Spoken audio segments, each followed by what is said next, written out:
اس نے کچھ اس قسم کی کہانیاں سن رکھی تھیں کہ بعض لوگ اللہ کو اتنے عزیز ہوتے ہیں کہ وہ مر جائیں اور کوئی ان کی قبروں کی توہین کرے تو اللہ اس پر اسی وقت عذاب نازل کرتا ہے۔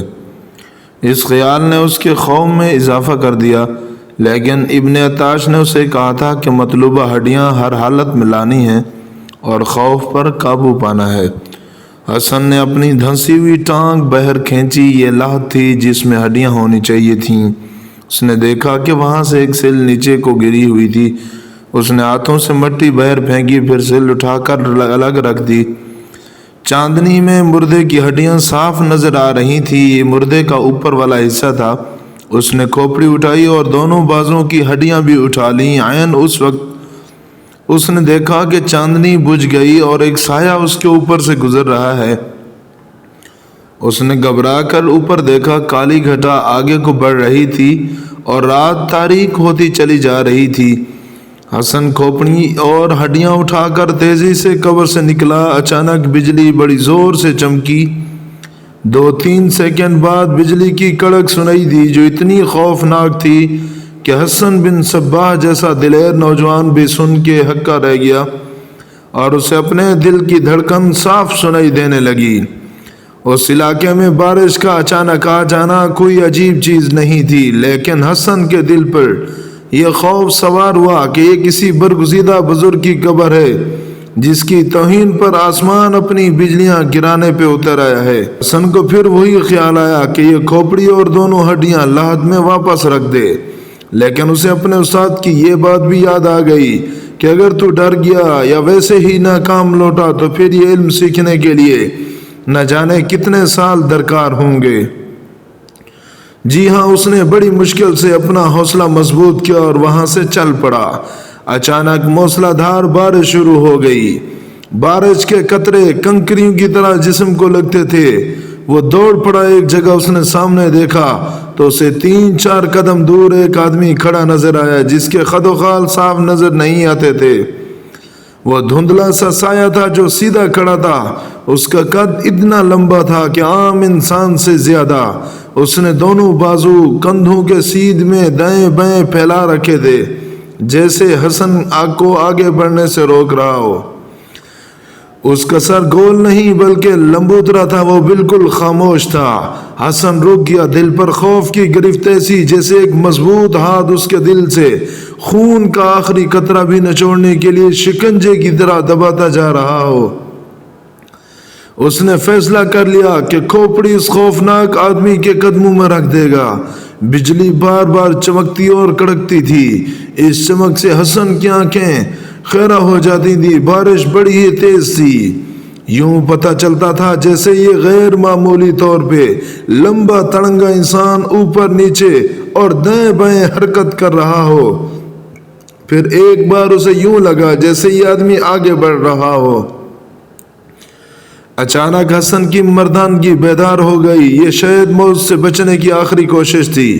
اس نے تلوار نکالی اور بڑی ہی تیزی سے آگے بڑھ کر تلوار اس آدمی کے پیٹ میں گھونپی۔ اسے امید تھی کہ جس طاقت سے اس نے یہ وار کیا، تلوار اس پر اسرار آدمی کے پیٹ میں سے گزر کر پیٹھ کی طرف سے نکل جائے گی، لیکن تلوار کی نوک بھی پیٹ میں نہ گئی۔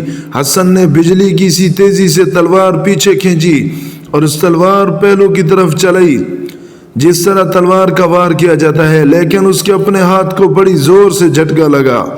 تلوار پیچھے کو آ گئی۔ اس آدمی کے بازو پھیلے رہے۔ حسن اس سے 1-2 قدم ہی دور تھا۔ اب جو بجلی چمکی تو حسن نے آگے بڑھ کر اس کو ہاتھ لگایا۔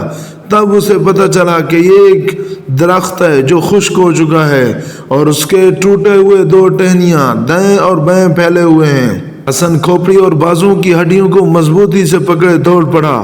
قبرستان سے نکلتے نکلتے وہ 2-3 بار پھسل کر گرا اور جب قبرستان سے نکل آیا تو ذرا آرام سے چلنے لگا۔ عبد الملک بن عطاش نے اسے کہا تھا کہ وہ گھر میں اس کا منتظر ہوگا، خاص ساری رات گزر جائے۔ حسن اس کے گھر پہنچا تو وہ جاگ رہا تھا۔ حسن کے کپڑوں سے پانی بہہ رہا تھا، گھٹنوں تک کیچڑ تھا۔ کچھ تو وہ بارش کی وجہ سے کانپ رہا تھا اور کچھ خوف سے۔ اس نے کھوپڑی اور ہڈیاں ابن عطاش کے آگے رکھ دیں۔ اس نے اسے شاباش دی، پھر اس کے کپڑے تبدیل کرے اور پوچھا کہ وہ ڈرا تو نہیں؟ میں بتا نہیں سکتا کہ میں کتنا زیادہ ڈر گیا تھا۔ حسن بن صباح نے جواب دیا۔ چند لمحے سوچ کر کہنے لگا، محترم علی، کیا یہ بھی میری تربیت کے لیے ضروری ہے؟ اتنا ہی ضروری ہے جتنا جسم کے لیے پانی اور ہوا کی ضرورت ہے۔ ابن عطاش نے کہا، اب بتا یہ ہڈیاں قبر سے تو کیسے نکال لایا؟ حسن نے تفصیل سے سنایا کہ اس پر کیا گزری۔ محترم علی، حسن نے کہا، میں نے آج رات سچ مان لیا ہے کہ کسی برگزیدہ شخصیت کی قبر اور اس کی ہڈیوں کے ساتھ یہ سلوک کرو جو میں نے کیا ہے تو اسی وقت عذاب نازل ہوتا ہے۔ اس نے ڈری ہوئی آواز میں پوچھا، کیا مجھ پر مزید عذاب نازل ہوگا؟ نہیں، ابن عطاش نے جواب دیا، جو ہونا تھا ہو چکا ہے۔ راز کی ایک بات ہے، اسے دل اور دماغ میں محفوظ کر لے۔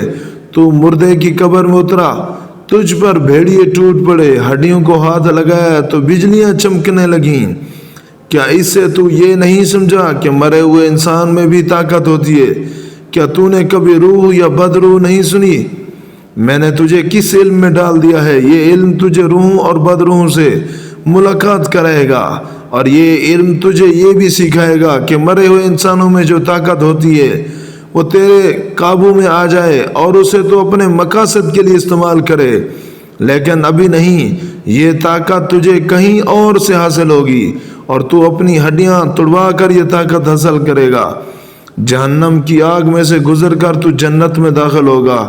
عبد الملک بن عطاش نے اسے کھوپڑی اور ہڈیوں کے متعلق ایک اور سبق دیا اور اسے گھر بھیج دیا۔